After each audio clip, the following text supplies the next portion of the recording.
Bismillahirrahmanirrahim. Assalamualaikum warahmatullahi wabarakatuh. Berjumpa kembali bersama saya Kifayah Astuti pada materi kuliah Matematika Optimasi di Fakultas Teknik Industri Universitas Borobudur Jakarta. Baik, pada minggu ke-9 ini, Ibu akan memberi materi mengenai pengaruh pajak yang dibebankan pemerintah. Dalam hal ini akan saya bahas dulu mengenai pajak per unit. Jika pemerintah membebani pajak sebesar T satuan harga per unit pada suatu barang, maka akan mengakibatkan harga barang tersebut akan mengalami kenaikan dan berdampak pada jumlah permintaan barang tersebut akan mengalami penurunan. Dalam ini diasumsikan, satu, permintaan hanya tergantung dari harga saja dan fungsi permintaan barang tidak berubah. Fungsi permintaan tidak berubah. Dua, penjual perjudian tentunya akan menyesuaikan kurva penawarannya pada harga baru. Setelah kenaikan harga, setelah ada pajak yang berdampak pada fungsi penawaran akan berubah bertambah sebesar 1T satuan harga per unit. Nah, perubahan fungsi penawaran tergantung pada dalam bentuk fungsi eksplisitnya. Pertama, jika fungsi, jadi yang kalau fungsi permintaan itu tidak berubah. Sedangkan penawarannya ada dua kemungkinan. Yang A, jika P dinyatakan sebagai fungsi dari Q, maka P-nya tadi sudah saya sebutkan akan bertambah T. P-nya akan naik sebesar satuan harga.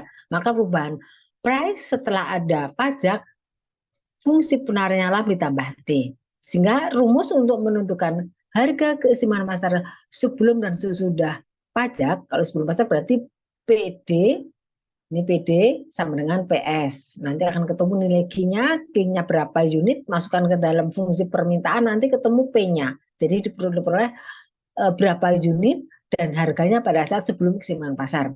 Selanjutnya, untuk menentukan harga keseimbangan pasar setelah adanya pajak, berarti nanti PD sama dengan PST. Berarti yang ini PD-nya tetap sama, disambungkan dengan yang ini. Setelah tambah S, nanti juga akan ketemu. Di sini ketemu nilainya adalah Q1 yang sebelum pajak namanya Q0. Q1 ketemu, kemudian berapa unit dimasukkan dalam fungsi permintaan, nanti ketemu P-nya P1. Sehingga ketemu E1 dan P1 adalah titik keseimbangan pasar setelah adanya pajak.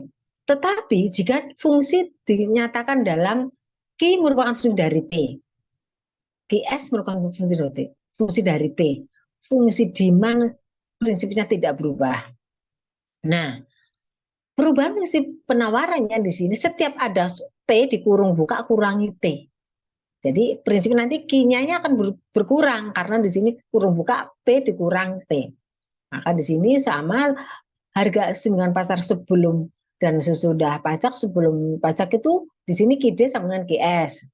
Kalau setelah pajak, QD sama dengan QST. Nanti ini akan ketemu masing-masing sama, yaitu harga keseimbangan E0 equilibrium sebelum pajak dan E1 equilibrium setelah pajak. Kemudian bisa dihitung total pajak yang dapat diterima pemerintah, yaitu simbolnya T, yaitu jumlah keseimbangan pasar setelah pajak, itu Q1 kalikan nilai pajaknya per unit, itu total pajak. Sedangkan prinsipnya pajak itu akan dibebankan kepada rakyat dalam ini dibagi menjadi dua, yaitu total pajak yang ditanggung oleh konsumen dan produsen. Kalau total pajak yang ditanggung oleh konsumen itu TB, yaitu Q1 harga jumlah keseimbangan pasar setelah pajak kali kenaikan harga, yaitu harga keseimbangan pasar setelah pajak dikurangi keseimbangan pasar sebelum pajak, itu TB. Kalau TD yaitu total pajak ditanggung oleh produsen, yaitu Q1 kali T pajak dikurangi kenaikan harga. Untuk itu lebih jelasnya Ibu kasih contoh soal. Diketahui fungsi demand Q sama dengan 16 min 2P. Jadi Q merupakan fungsi dari P.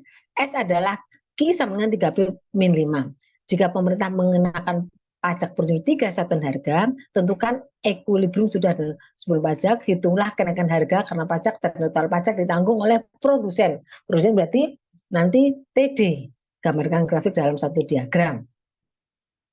Baik, jadi kita akan mencari equilibrium sebelum pajak. Berarti QS sama dengan QD atau QD. Jadi di sini 16 min 2P sama dengan 3P min 5. Nanti dipindah arah kiri 3P-nya jadi min 5P, 16 pindah arah kiri jadi min 21. Maka ketemu P0 yaitu harga sebelum pasar itu 20 min 21 dibagi min 5 yaitu 4,2 satuan harga. Nah ini disebutkan fungsi permintaan saja, yaitu D Q0 sama dengan, jadi ketemu nanti Q0 ya, nanti P0-nya tadi 4,2, 16 min rumusnya tadi 2P ya masukkan 2, 4,2, sehingga ketemu equilibrium setelah pajak yaitu Q-nya 7,6 dengan harga 4,2. Nah perubahan fungsi penawaran tadi kalau diketahui yaitu suplai setelah pajak IST 3, setiap P dikurung buka P dikurangi 3 kan pajaknya 3 min 5, sehingga perubahan fungsi GST yaitu 3P ini 3 kali min 3 min 9 dengan min 4 min 14, sehingga equilibrium setelah pajak yaitu QD sama QST 16 min 2P sama dengan 3P min 14.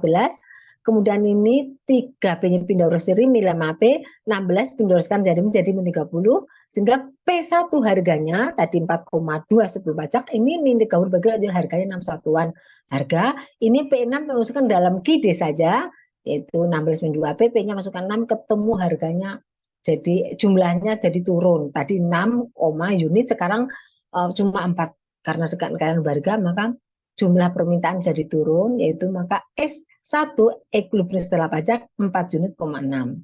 Jadi kenaikan harga karena pajak ya P1 kurang P0, ya, jadi sini 6,42, 1,8 harga, total pajak ditanggung oleh produsen jadi TD I1 kali pajak per unit kali kenaikan harga, kenaikan tadi 1,2. Ya, jadi ketemu 4 kali 1,2, jadi yang ditanggung oleh produsen 4,1 harga. Nah, untuk menggambar grafik fungsi demand ini tetap.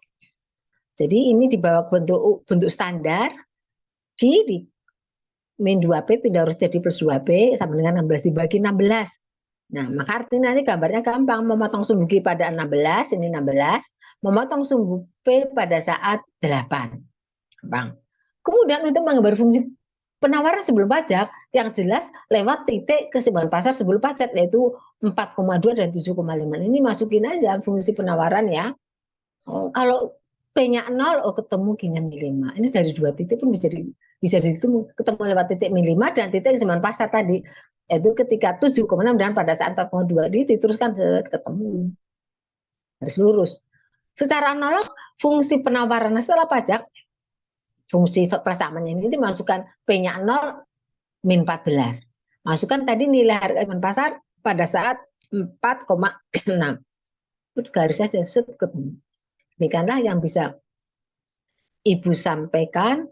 Selamat belajar, merdeka belajar. Terima kasih. Assalamualaikum warahmatullahi wabarakatuh.